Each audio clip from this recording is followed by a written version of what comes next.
Vamos a leer, vamos a estudiar más bien una porción que está en 2 Corintios capítulo 5, versículos 14 y 15. ¿Okay? 2 Corintios capítulo 5, versículos 14 y 15. Yo particularmente estoy muy feliz porque los que me conocen y saben que este es un versículo que yo constantemente les estoy diciendo, esto se lo tienen que memorizar, hay que sabérselo. Pero nunca lo había podido enseñar porque por diversas razones nunca hemos predicado 2 Corintios aquí en la iglesia, pero hoy tengo la oportunidad de hacerlo, entonces eso me pone muy feliz, poder predicar este pasaje y que lo podamos entender también dentro de su contexto. Así que vamos a leer 2 Corintios capítulo 5, versículos 14 al 15 y después iniciamos con nuestro tiempo de predicación. Dice, pues el amor de Cristo nos apremia, habiendo llegado a esta conclusión, que uno murió por todos y por consiguiente todos murieron. Y por todos murió, para que los que viven ya no vivan para sí, sino para aquel que murió y resucitó por ellos. Entonces lo que vamos a hacer esta mañana es básicamente dar un cierre a estos 2 meses en donde hemos tenido un tiempo para estudiar cómo se desarrolla el plan de redención a través de la Escritura y la bendición que tenemos como iglesia local de ser parte de este plan de redención. En primera instancia es una bendición el haber recibido la redención del Señor. En segunda instancia es una bendición poder proclamar al mundo la redención del Señor. Hay una parte en donde nosotros hemos sido bendecidos con la redención recibida, hay otra bendición que es el poder proclamar esa redención que se ofrece al mundo por medio de nuestro Señor y Salvador Jesucristo. Y para participar de esta bendición que es el anunciar al mundo la redención de Jesucristo, yo creo que nosotros necesitamos tener convicciones bíblicas, formar convicciones bíblicas conforme a verdades que la palabra nos revela, porque son las convicciones bíblicas las que van a crear afecciones de nuestra parte a nuestro Salvador y de tal manera así también nos llevarán a ser dominados por estas convicciones bíblicas para vivir en la forma en la que Dios quiere que vivamos. ¿Okay? Cuando el Señor nos llama a anunciar el Evangelio a todas las naciones, no nos llama porque sí. Hay una base, hay un fundamento, hay una obra que Él llevó a cabo, que es el fundamento por el cual nosotros salimos a anunciar el Evangelio en Costa Rica y esperamos hasta los confines del mundo. Y es una convicción que tiene el apóstol Pablo y nos la describe en esta sección, pero el fundamento que Pablo pone como convicción para cómo vivir su vida, para tener este estilo de vida, es el mismo fundamento que todos ustedes y yo hemos recibido también. ¿Okay? Nosotros nos hemos beneficiado de la obra de Cristo y por lo tanto la conclusión a la que llega Pablo debiera de ser también nuestra conclusión. De tal manera que no podríamos llegar a una conclusión distinta a la que llegó el apóstol Pablo. Y así también espero que nosotros a partir de este texto podamos formar esta misma comprensión, esta misma convicción y por lo tanto vivir con el apremio que vivía el apóstol Pablo. Es una convicción que estoy convencido debiera dominar nuestra vida y ojalá podamos entonces extraer esas verdades del texto, pero también vivir esas verdades en nuestro día a día. Si yo tuviera que sintetizar este pasaje en una verdad que exprese el contenido de manera sencilla, sería la siguiente: el amor sacrificial de Cristo nos domina y nos lleva a vivir para Él. Voy a repetirlo: el amor sacrificial de Cristo nos domina y nos lleva a vivir para Él. Y lo vamos a estudiar a partir de 2 verdades cada una en versículo 14 y 15. La primera, versículo 14, es que el sacrificio sustitutivo de Cristo en la cruz es la mayor expresión de su amor en nuestro favor. ¿Okay? El sacrificio sustitutivo de Cristo en la cruz es la mayor expresión de su amor en nuestro favor. Y la segunda verdad está en el versículo 15, y es que recibir la bendición del sacrificio de Cristo implica rendir nuestras vidas a Él. Voy a repetirlo, recibir la bendición del sacrificio de Cristo implica rendir nuestras vidas a Él. Yo estoy usando ahí la palabra implica, pero podría incluso usar la palabra exige, demanda rendir nuestras vidas a Él. Pero eso ya lo vamos a ver cuando lleguemos ahí. Entonces, veamos la primera verdad. Este es el fundamento bíblico. Esa es la doctrina, esa es la base espiritual que nos llama a cierto estilo de vida. Y esa primera verdad es que el sacrificio sustitutivo de Cristo en la cruz es la mayor expresión de su amor en nuestro favor. Vean el versículo 14. Pues el amor de Cristo nos apremia, habiendo llegado a esta conclusión que uno murió por todos y por consiguiente todos murieron. Es muy interesante porque en esta sección de 2 Corintios 5, Pablo está defendiendo su ministerio, Pablo está defendiendo su apostolado ante los corintios. Parece que hay cuestionamientos hacia el ministerio de Pablo, y Pablo, en medio de defender su ministerio, él les dice: esta es la convicción que domina el ministerio que yo hago. Esta es la convicción por la cual yo hago lo que hago. Esta es la convicción por la cual yo vivo como vivo. Y la convicción se centra en el sacrificio sustitutivo de Cristo en su favor. Esto es como que si nosotros dijéramos, cuando nosotros consideramos el sacrificio de Cristo en la cruz, ese es el fundamento, después nos lleva a pensar, no hay otra forma de vivir sino de esta manera. ¿Okay? Pero primero vamos a enfocarnos en ese sacrificio sustitutivo, es lo que Cristo hizo por él y al mismo tiempo lo que Cristo hizo por nosotros. Y Pablo entonces de alguna manera desempaca lo que implica el sacrificio sustitutivo en al menos 3 verdades que se pueden sustraer de ese versículo 14. La primera verdad es que Cristo lo amó. Esa es la primera verdad, porque Pablo inicia diciendo, pues el amor de Cristo. Pablo está reconociendo que previo a que Cristo diera su vida en la cruz, hubo algo en Cristo que lo motivó a dar su vida en la cruz, y eso fue su amor.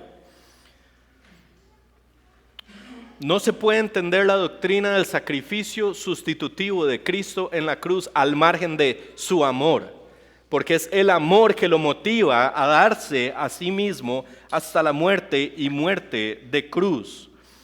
Y cuando nosotros pensamos en su amor, esto es lo que hace Pablo posiblemente en su mente, es pensar: yo recibí el amor de Cristo a pesar de ser yo quien era. Y para entenderlo necesitamos entender o recordar quién era Pablo. Pablo era un fariseo lleno de orgullo y jactancia. Él se enorgullecía de su vida pasada y creía que su vida pasada lo ponía en un buen lugar delante del Señor, sin necesidad de una intervención divina, sino que sus propios méritos de vida le concedían el estar en una buena posición con el Señor.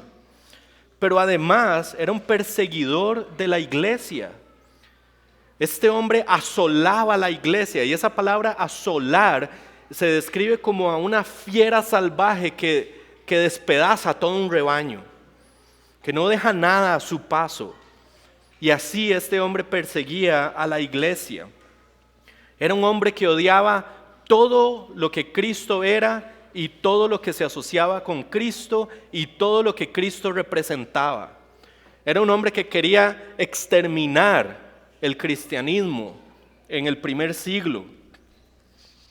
Sin duda alguna, este era un hombre que merecía la ira de Dios, el castigo de Dios y el juicio de Dios. Y sin embargo, mientras iba camino a Damasco a traer cristianos y apresarlos, Cristo se le apareció. Y él era su enemigo. Y Cristo se le apareció y lo amó. En ese momento, donde él lo único que quería era destruir la iglesia, fue en ese momento donde fue amado por Cristo.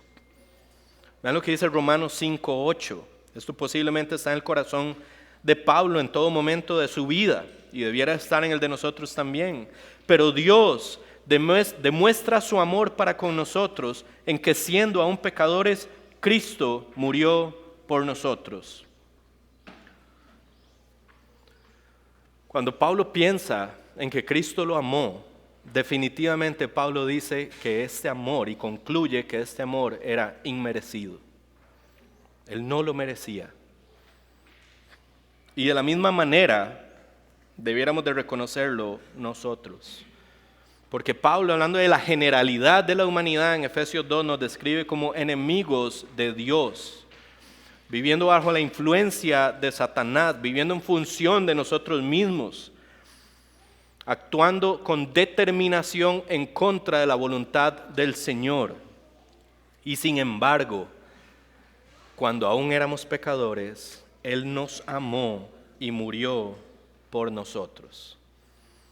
Es un glorioso amor, un amor divino que al mismo tiempo es inmerecido, del cual todos nosotros nos hemos beneficiado. Esa es la motivación que mueve a Dios a ser intencional en acudir en favor del pecador, para traerlo de muerte a vida, del reino de las tinieblas al reino de su Hijo amado.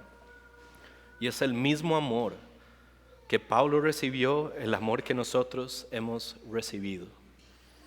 Es el mismo amor.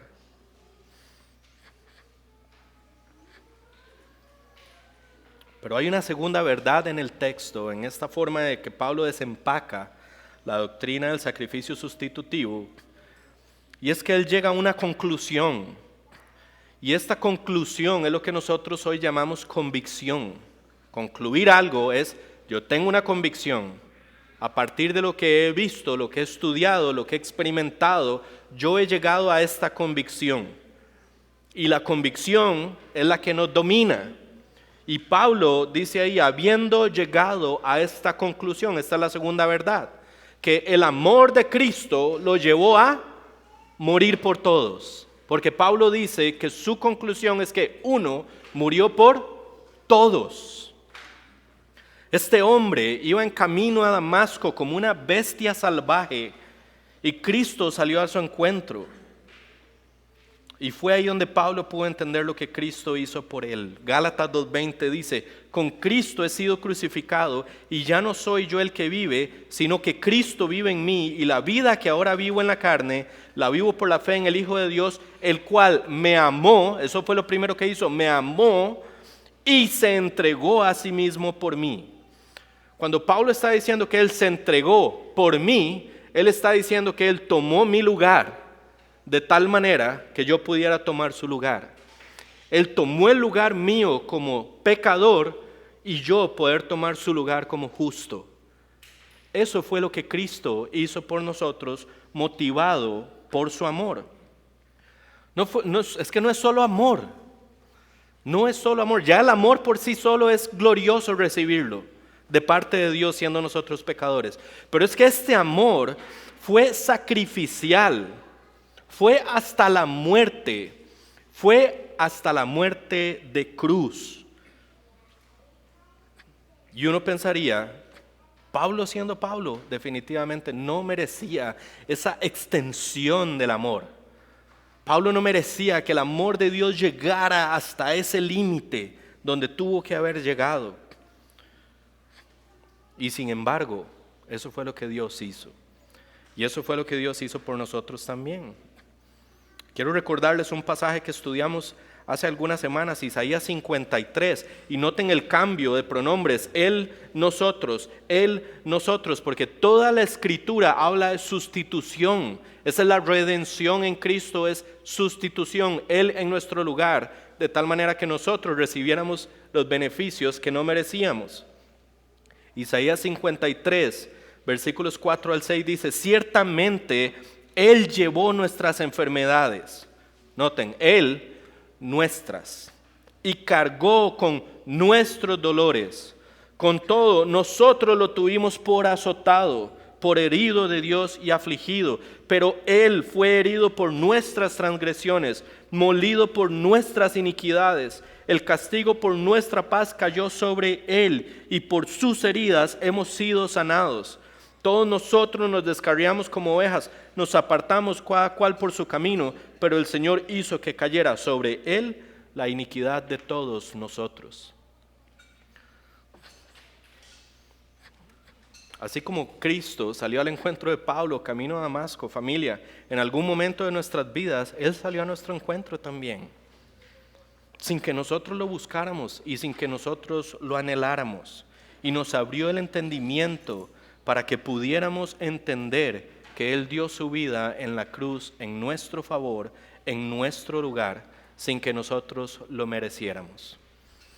Pablo entiende que ese sacrificio sustitutivo de Jesucristo en la cruz está motivado por su amor, y esa es la conclusión: murió por todos nosotros. Y eso lo lleva a una tercera verdad, y es el resultado de ese sacrificio en la cruz. Y Pablo dice en el pasaje, por consiguiente todos murieron. Ese amor de Cristo expresado en el sacrificio sustitutivo en la cruz, que ha sido ofrecido a todos, y sin embargo solamente los que creen llegan a disfrutar de esos beneficios, implica que el que ha puesto su vida, el que ha creído más bien en la fe, por fe en el sacrificio sustitutivo de Jesucristo, implica que ha muerto a su antigua manera de vivir. Cuando Pablo dice, y por consiguiente todos morimos, quiere decir que en el momento en que nacemos a la fe, mi vida pasada ahí quedó sepultada con Cristo. De hecho, eso es lo que simboliza el bautismo. Cuando somos sumergidos en el agua o inmersos en el agua, simboliza en ese momento muere nuestra antigua naturaleza, y en el momento en que nacemos, en que salimos del agua, eso simboliza una nueva vida. Ahora, noten esto: a Cristo le costó su vida, su sangre. A nosotros lo único que nos cuesta es morir a nuestra antigua naturaleza. Cristo sufrió la ira de Dios de tal manera que lo único que usted y yo tengamos que hacer es morir a nuestra antigua manera de vivir. ¿Entienden el amor de Cristo? Usted nunca ha sufrido la ira de Dios y nunca va a sufrir la ira de Dios. ¿Podrá sufrir las consecuencias del pecado? Claro, pero nunca la ira de Dios. Usted, siendo pecador merecedor de la ira de Dios, nunca va a saber ni siquiera lo que es experimentar un 1% de la ira de Dios por su pecado. Eso lo llevó Cristo en la cruz. Eso lo sufrió Cristo en la cruz. Pero con la muerte de Cristo también hay una realidad, y es que necesitamos morir a nosotros mismos. ¿Okay? En Cristo, el verdadero creyente muere a sí mismo. Vean lo que dice Romanos 6:3. ¿O no saben ustedes que todos los que hemos sido bautizados en Cristo Jesús hemos sido bautizados en su muerte? Por tanto, hemos sido sepultados con Él por medio del bautismo para muerte, a fin de que como Cristo resucitó entre los muertos por la gloria del Padre, así también nosotros andemos en novedad de vida. Esto nos dice, es una vida nueva. ¿Okay? No puede ser igual a la pasada. Esa quedó sepultada con Cristo. Ahora, como resultado de lo que Él ha hecho en nuestro favor, ahora nosotros vivimos una vida nueva, una vida que nunca antes habíamos vivido. Es una novedad de vida. Pablo, al considerar esto, acepta que su antigua manera de vivir había muerto. De hecho, él en Filipenses nos dice, antes consideraba muchas cosas que ahora considero como basura. ¿Okay? Y lo que está haciendo es decir, todas estas cosas en las cuales antes me jactaba, tienen un valor igual a, eso es como hacer una suma, 1 más 1 igual, el valor de todo lo que Pablo había hecho antes es igual a basura. Y el sentido de lo que Pablo nos está diciendo es, la basura no tiene valor. O sea, todo lo que antes yo estimaba de valor, realmente carece de valor. De tal manera que ahora vivo para Cristo y conocer el poder de su resurrección, o conocerle a Él resucitado. Y de la misma manera cada uno de nosotros, familia, ha muerto a su antigua manera de vivir en el momento en que aceptamos la obra de Cristo en nuestro favor. No podemos decir que estamos en Cristo y seguir viviendo de acuerdo a nuestra antigua naturaleza. ¿Okay? Ese tipo de cristianismo, familia, no es bíblico. Y sin embargo, seguimos luchando en el día a día con nuestra antigua naturaleza, pero es una forma en la que continuamente tenemos que luchar contra esa antigua naturaleza. Continuamente tenemos que morir a nuestra antigua naturaleza. No es como que nacemos a la fe y ya nos desprendimos de la carne pecadora en medio de un mundo pecador, no. Es un ejercicio con determinación en el día a día. Yo muero a la carne. ¿Con qué? ¿O con qué fundamento? ¿Cuál es el fundamento que me lleva a morir a la carne? ¿Para qué muero yo a la carne? Bueno, es que Cristo se dio a sí mismo por mí, hasta la muerte y muerte de cruz. Y lo hizo porque me amaba. Para mí es algo impresionante pensar que usted y yo fuimos amados por Cristo hasta la muerte y muerte de cruz sin ni siquiera usted y yo haber nacido. Cristo se entregó a la cruz y derramó su sangre y fue perforado en todas las partes de su cuerpo y fue desfigurado al punto que perdió su esencia humana. Así lo describe Isaías 53, y usted ni siquiera había nacido y yo ni siquiera había nacido. Y Cristo nos amó y se entregó a sí mismo por nosotros sin que nosotros hubiéramos nacido. Y cuando nacimos no lo merecimos. O sea, lo hace todavía más glorioso. Ese es el amor que Cristo ha tenido para cada uno de nosotros. Si eso no nos conmueve, porque posiblemente eso es lo que conmueve a Pablo y se crean afecciones. ¿Cómo es posible que Dios me haya amado de esta manera? Es incomprensible el amor de Dios en favor de los pecadores. Si Él me ha amado así, ¿cómo debería yo entonces responder a Él? ¿Cómo se responde a tal amor, a tal sacrificio, que además es inmerecido? Pablo dice que ese sacrificio expresado en la muerte de Cristo en nuestro lugar, esa es la conclusión a la que Él llega, a la que nosotros también deberíamos de llegar, y dice que esa realidad lo apremia. Eso es lo que dice, el amor de Cristo nos apremia, el amor de Cristo mostrado en su sacrificio nos apremia. Y esa palabra apremia indica lo apura, no hay tiempo que perder, lo domina y lo controla en todas las áreas de su vida. Esta verdad del sacrificio sustitutivo, podríamos decir, gobierna todas las áreas de su vida y ministerio. Nunca se puede desligar de lo que Cristo hizo por él sin merecerlo. Esa es la parte doctrinal, y esa parte doctrinal tiene que resultar sí o sí en un estilo de vida, en novedad de vida. ¿Y cuál es esa novedad de vida? Eso es lo que vamos a ver en la segunda verdad que está en el versículo 15, y es que recibir la bendición del sacrificio de Cristo implica rendir nuestras vidas a Él. Versículo 15 dice, y por todos murió, para que los que viven ya no vivan para sí, sino para aquel que murió y resucitó por ellos. Esta es la práctica. ¿Cómo se practica la doctrina? cómo vivimos en función de lo que creemos. La vida cristiana, familia, lamentablemente se ha diluido en la iglesia evangélica. Porque hoy nosotros estamos dando mucho más énfasis en las proposiciones. Estamos dando mucho más énfasis en los fundamentos. Estamos dando mucho énfasis a las doctrinas. Estamos dando mucho énfasis a lo que creemos. Y perdemos de vista lo que vivimos. Yo les he dicho en muchos momentos, se estima que aquí en Costa Rica un 20% de la población es cristiana. Estamos hablando de 1 de cada 5 habitantes de Costa Rica es cristiano.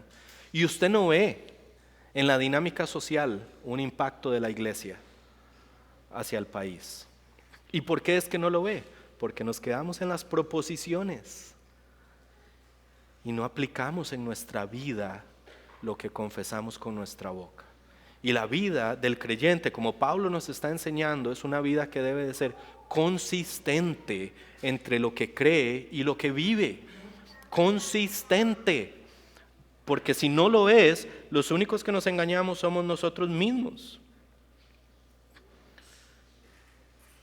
Lo que Pablo nos está escribiendo aquí en palabras simples es que si usted ha recibido los beneficios de la obra de Cristo, de ese amor sacrificial inmerecido, entonces usted ya no puede vivir para usted mismo. No puede vivir para usted mismo.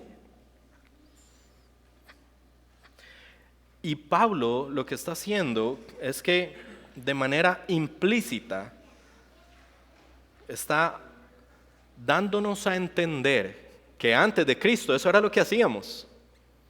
Antes de Cristo vivíamos para nosotros mismos.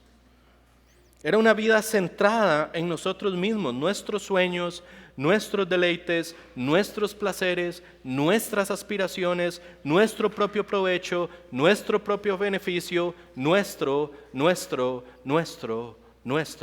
en todas las áreas de nuestra vida. Eso es lo que caracteriza a una persona antes de Cristo. Si usted pudiera poner un sello que indique, que marque, que ponga esa característica en uno creyente, el sello en la vida de uno creyente es yo. Eso es lo que Pablo implícitamente nos está diciendo. Así vivíamos todos antes de Cristo, en función del yo. Pero una vez que nacemos a la fe, la vida no puede vivirse de la misma forma. Murray Harris, un comentarista, menciona lo siguiente, dice: el resultado esperado de la muerte de Cristo en nuestro favor es la renuncia del cristiano al egoísmo y la autocomplacencia. Y Paul Barnett menciona que la muerte de Cristo tenía como objetivo provocar la muerte de una vida egocéntrica. De tal manera que la persona que ha recibido los beneficios de ese amor sacrificial en nuestro lugar de parte de Cristo, no tiene otra opción sino que vivir para Cristo y en función de Cristo.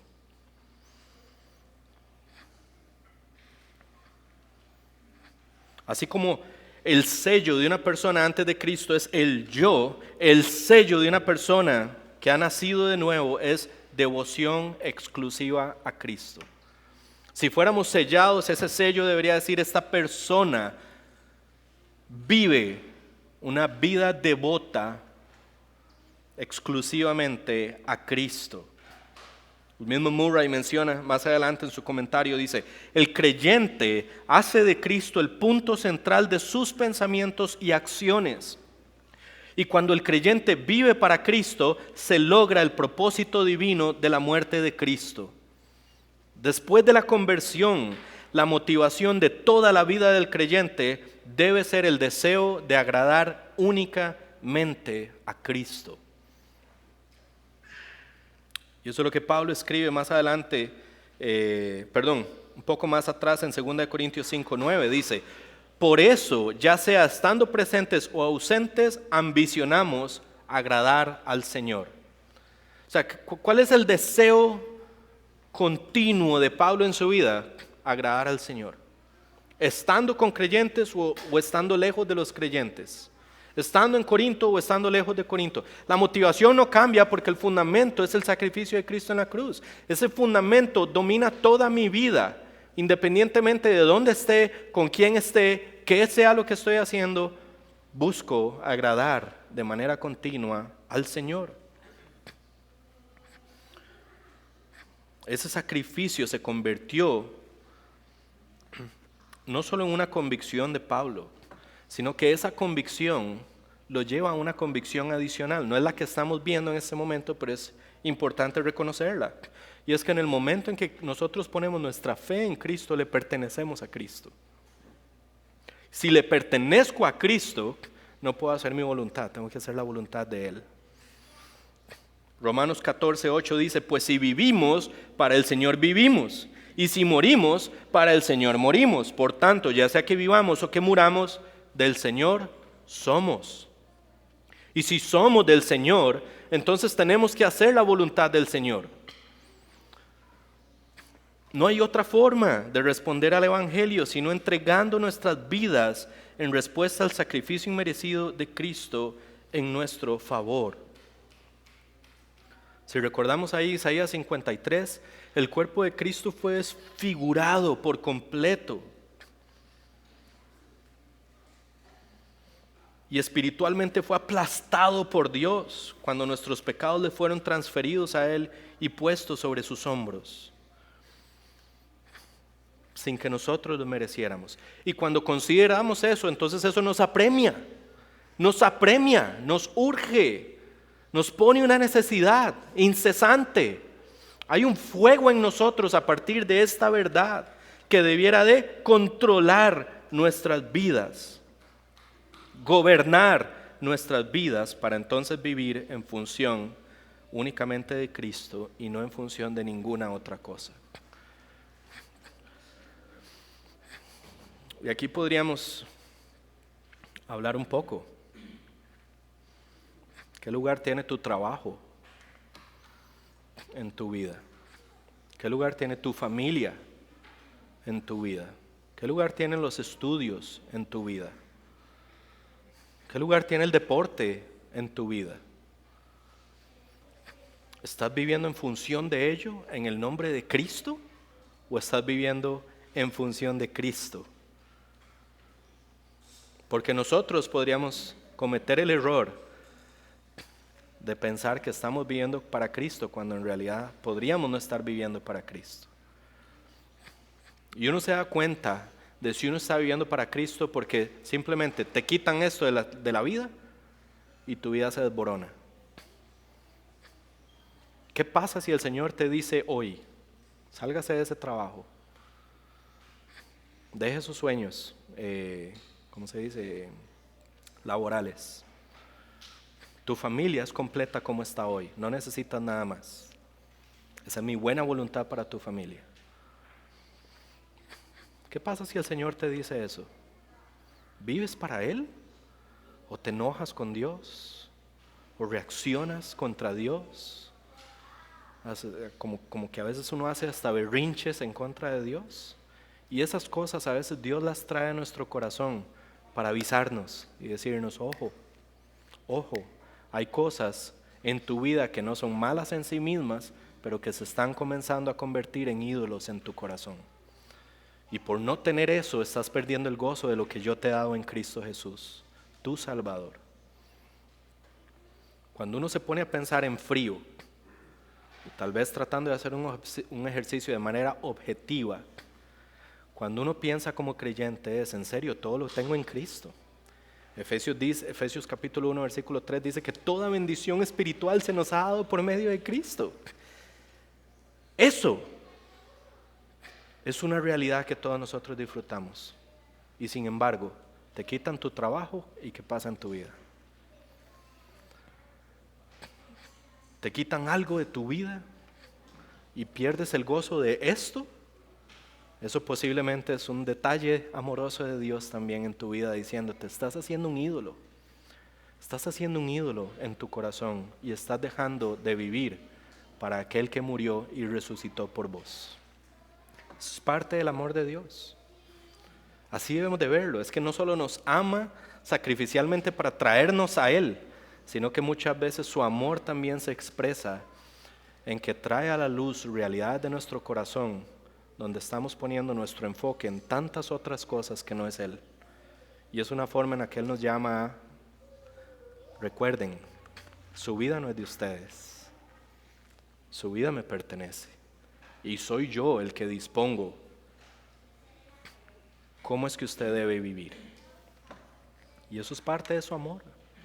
No nos gusta, porque nuestra antigua naturaleza de vivir, nuestra antigua naturaleza quiere otra vez resurgir y decir yo.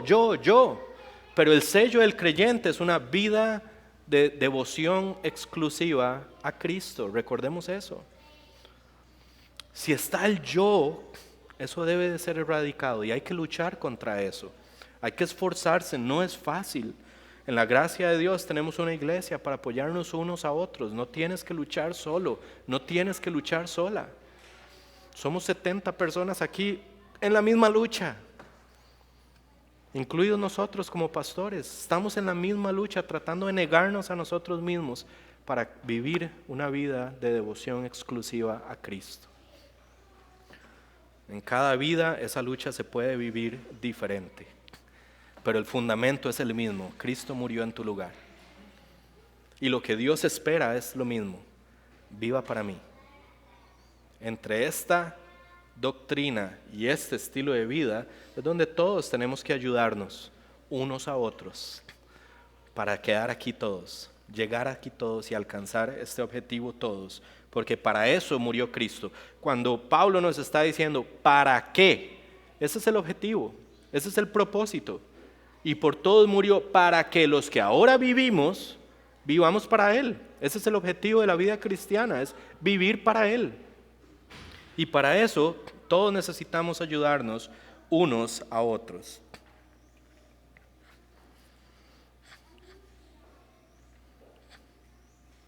En Lucas 24, versículos 45 al 48, esto también lo estudiamos, Jesús nos dice algo muy importante.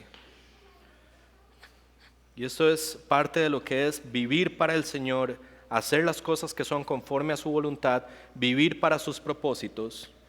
Jesús mismo dijo, entonces les abrió la mente para que comprendieran las Escrituras y les dijo, así está escrito, que el Cristo padecerá y resucitará entre los muertos al tercer día, y que en su nombre se predicará el arrepentimiento para el perdón de los pecados a todas las naciones, comenzando desde Jerusalén. Ustedes son testigos de estas cosas. Evidentemente, inicialmente ahí le está hablando a sus discípulos, que han sido testigos oculares de la resurrección de Cristo. Pero hoy nosotros somos sus testigos. Hoy nosotros somos sus testigos. Y la voluntad de Dios, que se escribió desde tiempos del Antiguo Testamento, es esto, que en su nombre se predique el perdón de los pecados a todas las naciones y el arrepentimiento. Cuando nosotros pensamos en ese sacrificio sustitutivo de Jesucristo en la cruz, al mismo tiempo tenemos que pensar, si esto fue algo que Dios hizo en mi favor, esto es algo que debe ser proclamado. ¿Okay? Esto no es algo que se queda aquí y llegó hasta aquí y ya después de aquí no avanza. No, si yo he recibido tal afecto de parte de Dios, la forma de responder a este afecto es testificando de Cristo. Hasta donde el Señor quiera que testifiquemos de Cristo. Esa es su voluntad. La obra de Cristo es digna de ser proclamada por todos los que han recibido los beneficios de esa obra. Eso es parte de vivir para Cristo. Eso es parte de dejar el yo y decir mi vida devocional, devota, exclusivamente a Cristo, implica, exige, requiere, demanda que yo lo proclame. Y eso nos incluye a todos, familia. No hay una sola persona que no haya nacido de nuevo que no tenga esa responsabilidad delante del Señor de proclamarle. Ahora uno podría ver esa proclamación como una obligación. Y sí, hay un mandamiento. Mateo 28 nos dice, vayan y hagan. No es opcional.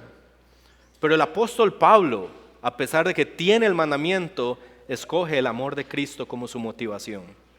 Es que este amor que se mostró en su sacrificio sustitutivo, derramando su sangre en la cruz y dando su vida ahí en la cruz, eso es lo que me motiva para con apremio proclamarle y proclamarle y proclamarle y proclamarle. Entonces, sí, hay un mandamiento, sí, pero también hay una base, hay un fundamento que es su amor. Y cuando lo vemos desde esa perspectiva, entonces ya no se vuelve una obligación, se vuelve un deleite, se vuelve un privilegio, se vuelve una práctica gloriosa de nuestras vidas, el hecho de que antes éramos sus enemigos y hoy podemos proclamarle. Si usted no considera eso gracia, yo no sé cómo podríamos entonces convencerlos de lo bueno que ha sido Dios con nosotros. No solo te salvó, sino que te da el privilegio de anunciarle.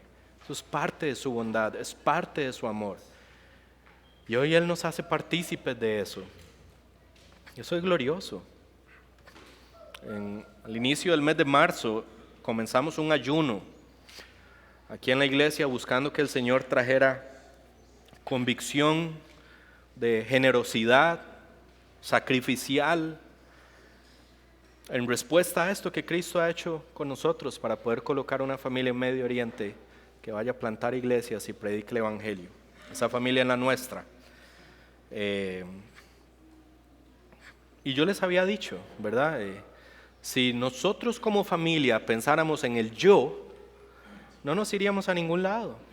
Aquí están ustedes que son nuestra iglesia. Aquí están nuestros padres que son nuestra familia. Aquí están nuestros amigos. Aquí está nuestra cultura. Aquí está el mundo que ya conocemos. Dejar todo eso no es fácil, pero es que el amor de Cristo nos apremia. El amor de Cristo no nos permite estar aquí en paz, sabiendo que no está siendo anunciado en otros lugares de este mundo. El amor de Cristo nos apremia. Y lo que para nosotros es sacrificio, es dejar todo esto. Entonces para la iglesia, ¿cuál sería el sacrificio? Apoyar económicamente lo que vamos a ir a hacer. Para ustedes el sacrificio luce distinto. Es tocarse la faja y entender que el amor de Cristo nos apremia. ¿Por qué? Porque tenemos una convicción que Él murió por nosotros para que nosotros vivamos ahora para Él. Y eso implica que nuestros dineros también le pertenecen y Él nos los ha dado en administración para que nosotros los administremos para sus propósitos y para su gloria. Y el propósito de Dios es bueno. Es bueno. Evidentemente hay cierto luto. Espero que no solo de parte de nosotros, sino de parte de ustedes también hacia nosotros. Pero entiendan, cuando una familia se va de la iglesia y entendemos que esa es la voluntad revelada de Dios en las Escrituras, tenemos que entender que su voluntad es buena, agradable y perfecta. Eso es bueno para la iglesia. Va a ser bueno en el futuro, no solo para nosotros, sino para las siguientes generaciones. Y va a ser bueno porque el Evangelio se va a seguir predicando en Costa Rica y va a ser predicado también en Medio Oriente.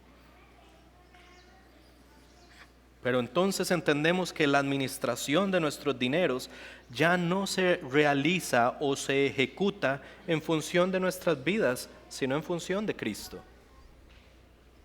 Y si la voluntad de Cristo es el envío de personas que cumplen los requisitos bíblicos, entonces entendiendo que el dinero es de Él, le pertenece a Él y ha sido puesto en nuestra administración para llevar adelante su voluntad, entonces necesitamos poner nuestros dineros a disposición del avance del reino.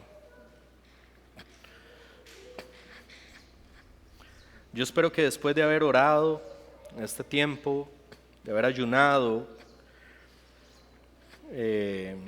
y después sobre todo de haber tomado 2 meses para predicar sobre este plan de redención del cual nos hemos beneficiado, pero también que debe de ser proclamado, y entendiendo que nuestras vidas son para Él, entonces en los próximos semanas, meses, no tiene que ser inmediato, ustedes se vayan acercando a nosotros y nos vayan diciendo cuál es el monto que ustedes quieren ofrendar para nuestra familia y poder hacer esto como iglesia. ¿Okay? Este no es el proyecto de Juan Huilao, no, este es el proyecto de la gracia. Y que entonces ustedes se vayan acercando. Como les dije, es mucho más fácil que nosotros, siendo una familia y habiendo predicado, ustedes se acerquen a nosotros y nos digan, los vamos a apoyar con esto, a que nosotros tengamos que agendar 60 reuniones, ¿verdad? Entonces, a partir de este momento es un buen momento para que usted se vaya acercando. Les recuerdo, no esperamos que usted nos empiece a apoyar económicamente ya. Estos son como promesas de apoyo para nosotros saber con cuánto contamos, porque tenemos la convicción de que primero lo hacemos aquí en nuestra iglesia. Al día de hoy no le hemos ido a pedir a nadie afuera. Sabiendo lo que la iglesia puede proveer, entonces nosotros vamos afuera y les decimos, esto fue lo que nos puede dar la iglesia. Y vamos entonces afuera a levantar los fondos restantes. Pero como le dijimos, no debe de ser algo emocional. ¿Emocional en qué sentido? En que usted tal vez quiere ayudar demasiado y que usted se comprometa a algo que después usted no puede sostener. Porque si nosotros nos vamos allá y usted no lo puede sostener, quedamos guindando mientras estamos allá. ¿Qué es mejor? Que usted dé un monto, sí sacrificial, sí generoso, pero algo con lo que usted sepa, esto yo lo puedo sostener. ¿Me va a requerir un esfuercito? Sí, pero yo puedo llegar ahí. Y eso lo puedo sostener con el pasar de los años. Eso es mucho mejor que hacer una ofrenda motivacional y después no poder cumplirla, ¿verdad? Entonces eso es como para que lo tengan ahí en mente. Y yo estoy seguro que hay respaldo de Dios en esto. Cuando hacemos la voluntad de Dios conforme a lo que le dice la Escritura, ahí vamos a llegar. Pero ojalá que de aquí a junio, agosto, más o menos, ya cada uno de ustedes se nos haya acercado para que entonces en el segundo semestre de este año nosotros podamos levantar las finanzas adicionales por fuera de la iglesia. Hay una realidad adicional a la que quiero hacer una referencia, y es que Pablo está diciendo que Cristo resucitó por nosotros. ¿Por qué tenemos que ver esta, no solo hoy, sino la vida de manera continua, incluyendo este proyecto de la gracia a la luz de la resurrección de Cristo? Porque como Dani nos predicó o nos leyó ahora, si Cristo no hubiera resucitado, vana es la predicación. Si Cristo no hubiera resucitado, esto es un lavado de coco. Aquí lo que estamos haciendo es dándoles vitaminitas motivacionales para que usted venga la otra semana y vuelva a recibir otra vitaminita motivacional. Si Cristo no hubiera resucitado, no hay por qué ir al mundo. Si Cristo no hubiera resucitado, no hay por qué venir a adorar al Señor domingo a domingo. Pero esa es nuestra convicción, que Cristo resucitó. Y esa es parte de esa convicción de uno murió por todos, pero no solo murió, sino que resucitó. Y como resucitó, usted y yo tenemos esperanza, una esperanza firme y segura de que nuestro Salvador regresa por nosotros. Y cuando regrese, las palabras que todos nosotros queremos escuchar es siervo fiel, siervo fiel. Una iglesia pequeñita en San José de Costa Rica, con recursos limitados, sí, se dispuso a caminar en fidelidad y proclamar el Evangelio porque creyó. ¿Cuál era la convicción que dominaba a esta iglesia? La convicción de que en amor Él murió por nosotros y resucitó para vencer el poder de la muerte, de Satanás y del pecado, y que un día Él va a venir por nosotros y queremos ser hallados fieles. Esa es la convicción que demanda un estilo de vida. Y ese estilo de vida Pablo dice, nos apremia. No podemos perder más tiempo. El tiempo es corto. No sabemos cuánto tiempo nos va a dar más el Señor de vida. Este es el momento para la gracia. Este es el momento para todos nosotros. Este es el momento para dar este paso que es bueno para la iglesia. Y vean que el texto termina diciendo eso, aquel que murió y resucitó por nosotros. Familia, si nosotros celebramos que la piedra fue removida, si nosotros celebramos que la tumba está vacía, si nosotros celebramos que nuestro Dios vive y que reina a la diestra del Padre y regresará por esta iglesia, entonces, familia, necesitamos anunciarlo, necesitamos proclamarlo. Cristo ha vencido. Y como decía Dani, que nos predicó hace 2 semanas, nuestra iglesia no es pasiva. Si Cristo ha vencido, entonces nosotros vamos a ir y nos vamos a meter en la boca del lobo, en los lugares donde Satanás domina, y vamos a ir a predicar el evangelio, porque las puertas del Hades no prevalecerán sobre su iglesia. Estamos a la ofensiva, familia. Estamos a la ofensiva. Nos hemos preparado para esto y es momento de dar ese paso. ¿Entienden lo que esto es? Es el momento de ir a arrebatarle a Satanás. No estoy haciendo espiritualoide aquí, no, es el momento de ir a arrebatarle a Satanás el dominio en esos lugares. ¿Cómo se hace? Estableciendo iglesias sanas que proclamen el evangelio de Jesucristo, muerto y resucitado en nuestro lugar sin merecerlo, para que personas y lugares donde hoy no hay adoración se vuelvan a nuestro Dios y le adoren porque Él lo merece. Así que, familia, vamos para adelante y vamos con todo.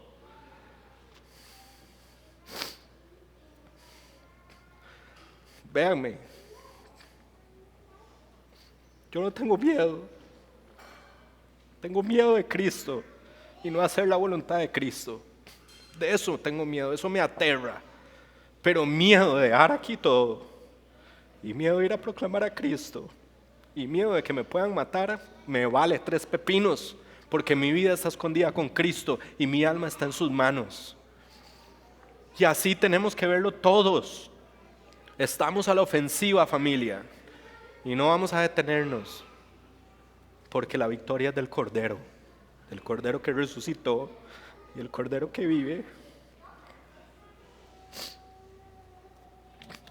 Quisiera seguir hablando de esto, porque me apasiona su gloria. Mi vida es para Él, familia, y la de mi familia es para Él, y mis chiquitos no detienen el ministerio. Mis chiquitos han venido a fortalecer lo que Dios nos ha puesto en nuestro corazón, y ellos van a ser parte de esto, porque nuestras vidas son para Él, familia. Y yo espero que esto sea un ejemplo para ustedes también, sea un ejemplo donde ustedes dicen, maje, si ellos lo hacen, nosotros también podemos hacerlo. Todos viviendo unánimes para la gloria del Señor. Esa es la iglesia que Cristo quiere. Y es que no hay otra forma de responder al amor inmerecido, sacrificial, hasta la muerte y muerte de cruz que Cristo hizo en nuestro lugar. No hay otra forma de responder. Si cantamos que Él vive hoy, entonces vivamos para aquel que vive hoy. Seamos la iglesia que Dios quiere que seamos.